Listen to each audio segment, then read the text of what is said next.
Right, so whenever an investigation takes place, you expect all the evidence to be made available so as to arrive at the correct result, especially when it's public money paying for it and in the public interest to arrive at the correct judicial conclusion. That is, unless it applies to a man who lies like a rug, like Boris Johnson, for whom truth is an allergen to be avoided at all costs, lest he come out in a rather nasty rash. Not just is it Johnson avoiding truth and justice, let's argue, but also those around him too, the hangers-on who won't hear a bar against him. From Mad Nad Dorries to donors like Peter Cruddas, for whom a country run in the interests of ordinary people doesn't enter their minds. We're little more than numbers on a spreadsheet to them, producing more numbers in the way of GDP, making sure more cash is made to line their pockets functionally. I don't think we even count as living, breathing entities to such people, living in their elevated rich person bubbles as they do. And Johnson is the man to keep them there, keep them wealthy and keep them rich. What kind of a man he is, what sort of things he gets up to, what he says from one moment to the next, doesn't matter at all, as long as they remain wealthy and they remain powerful. This, of course, extends through to government as well. Those parliamentary Tory backbenchers who still hail him as an election winner, even if that election was won on a pack of lies and deceit. It doesn't matter that his own obnoxious behaviour was his own undoing, both through Johnson's chronically incompetent leadership, blatantly not up to the job, worst PM in the last 100 years, according to Prime Ministerial biographer Anthony Seldon, and people will bend over backwards for Bozo and his lazy, half-cocked policies that blighted people's lives, and for too many saw their lives ended too. Right now, the government is protecting Johnson as well, but maybe not completely out of a sense of protect the exalted one, but one out of self-preservation for themselves. This is, of course, all centred around the latest events concerning the COVID inquiry into government conduct during the pandemic, how they did, how they screwed up. Not set to be reported on, it should be noted, until the summer of 2026. So there's a long way to go. But right now, the only story going is the part of the inquiry looking at Boris Johnson's part in all of this. We know for his investigation with the Privileges Committee, that's a separate investigation, he had secured £245,000 worth of publicly funded legal aid into whether he misled Parliament, his defence, and that is also ongoing. And he's entitled to that money because he was a former minister. So yet again, another parliamentary perk none of the rest of us in this country have available to us. And all handed to a guy who has just made £5 million on the US speech circuit, no less. So I'm sure we're all appreciating this as money very well spent. Not. Well, the lawyers he had assigned to him not only have a responsibility to Johnson, but also to the public funding Johnson's defence. So when they came across Johnson's ministerial diaries from Chequers, the Prime Ministerial's country retreat, and found entries that appeared to imply he'd been breaking lockdown rules whilst there as well. And let's not forget his sister Rachel Johnson appeared to drop him in this live on LBC radio over this last week, apparently confessing to having gone there herself. Now, the lawyers referred this to the Cabinet Office because they thought, well, this looks a little bit sus. And the Cabinet Office, as public money is being used, needed to be clued in on this. There's some argy-bargy now as to who felt things were above board and who didn't in this discussion, this meeting there. There's been some conflicting reports over this and who decided they weren't worth bothering with between the lawyers and the Cabinet Office. But ultimately, the files were apparently passed on to the Met Police and Thames Valley Police because there was suspicion of criminal prosecution might be required there, that a breach of the then lockdown laws, which saw Johnson get fined once already, might be warranted. But what might clarify this position a little bit further is what has happened at both the Cabinet Office and with Johnson's lawyers since. Because Johnson has fired those lawyers.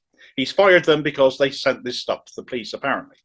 The Cabinet Office, despite the full unredacted ministerial diaries from Chequers, along with WhatsApp messages relating to this time as well, text conversations with other leading figures and Johnson during the pandemic, people like Chris Whitty, Matt Hancock, and more have been ordered by the chair of the COVID inquiry as well now, Baroness Hallett, coming back to that inquiry, to hand them over to her. The Cabinet Office has refused, saying they are unambiguously irrelevant. Curious phrase. Hallett gave the Cabinet Office till 4 p.m. today to hand them over. However, they have just issued a statement, as I was writing this video earlier today, to say now they don't have them. Well, what have you done with them then? The lawyers showed them to you, gave them to you, they say. So where are they now? Have you given them to Johnson's new legal team, now costing the public purse apparently another £1 million? If so, why wouldn't you just tell us that? Why wouldn't you just say you've given them to them?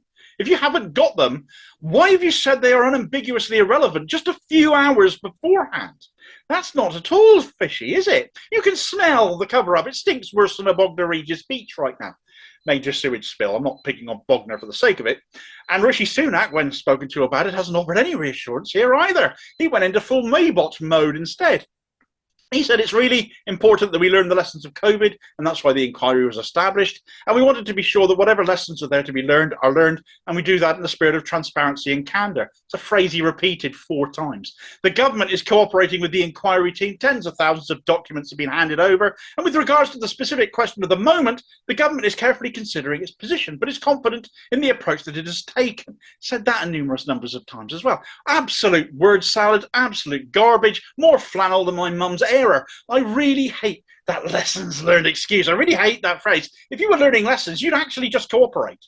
You wouldn't have to justify it by saying you're learning lessons. It says you're not.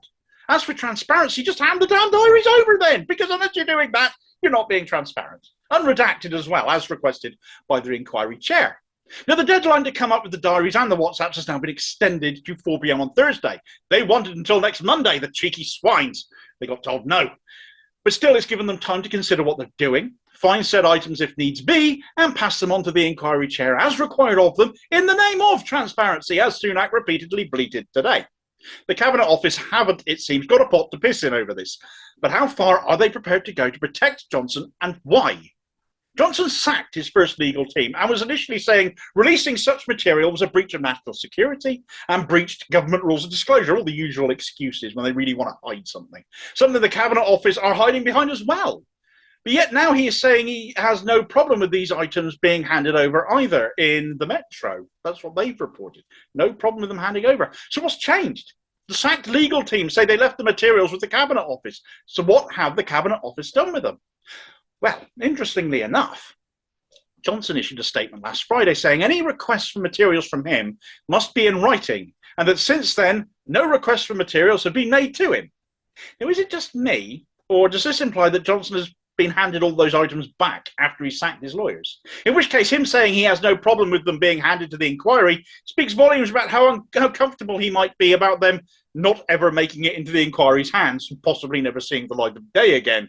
Is an unfortunate accident going to befall them? Maybe I'm a cynic, but that's what I'm thinking it sounds like to me. There's a little bit of a whoops the dog at them. Oh dear, they fell in the fire. What are the chances? I just happened to be out for a walk and I went past a very deep old mine shaft and they just happened to fall in. Aliens abducted them. Let's face it, Johnson could say that and somebody would believe it. We know the drill. Will this even be necessary, though? As seemingly in order to stall things all the more, legal action against the inquiry is now being mooted. Nothing quite says I'm innocent like taking the people investigating you to court, does it? Make your mind up, Bozo. Are you happy to hand them over, or are you calling the lawyers in again? There's an impasse between the government saying this material is irrelevant and the inquiry chair demanding to see it anyway, though. Baroness Hallett is an eminent judge. She is the daughter of a policeman herself. She's very widely respected. She's politically switched on, more importantly, so she's not going to take any nonsense from Johnson. And she's best known as the coroner for the inquest into the 52 victims of the 7/7 bombings. So an excellent choice to lead this inquiry, in my view, more than qualified. Isn't taking any shit from the Cabinet Office over this either. Exactly what we want to see when far too many government figures are seemingly enthralled by or implicated in the lies of Boris Johnson. I think this is going to drag out a little bit. I think we're going to be footing the legal bill some more for Boris Johnson as he tries to protect these documents, if they are indeed back in his hands. I doubt they'll ever see the light of day again now, and this has to be seen by the inquiry as an attempt to subvert justice and withhold evidence to protect themselves. After all, it's not just going to be Johnson implicated here, is it? How many serving ministers and government figures will be implicated in this latest scandal? He was meeting with and communicating with other people here, obviously, so there has to be a other person or persons involved. And is that the real impetus to bury this in a deep hole as far as possible? What the Cabinet Office are pulling here is unprecedented as the cruelty, callousness and crookedness of this Tory administration. Baroness Hallett appears to have seen this coming too, though, as she has demanded a signed statement as part of agreeing the Thursday extension from the Cabinet Office, under oath no less, to back up their assertion that they no longer have the requested evidence. Do not mess with this woman. And no doubt her next question will be, well, if you don't have them, then who does? You can bet don't know won't be an acceptable answer. This story's going to rumble on a while yet. If you like share and subscribe to the channel. You can be sure I'll keep following it up, digging into the detail, and hold all concerned to account in the no-nonsense way regular viewers have come to know and love. Or at least I hope they do. They keep coming back for some reason if it's not that. In the meantime, though, instead of clicking away, might I recommend this video here, where you can get a flavour of the fanboy and fangirling that went on at the meeting of the Boris Johnson fan club conference just the other week. The sort of people, no doubt, with an interest in burying this story and protecting their idol. And of course, there are hundreds more vids to peruse at your leisure. Please have a butcher's of them here, and I'll catch you on the next vid. Cheers, folks.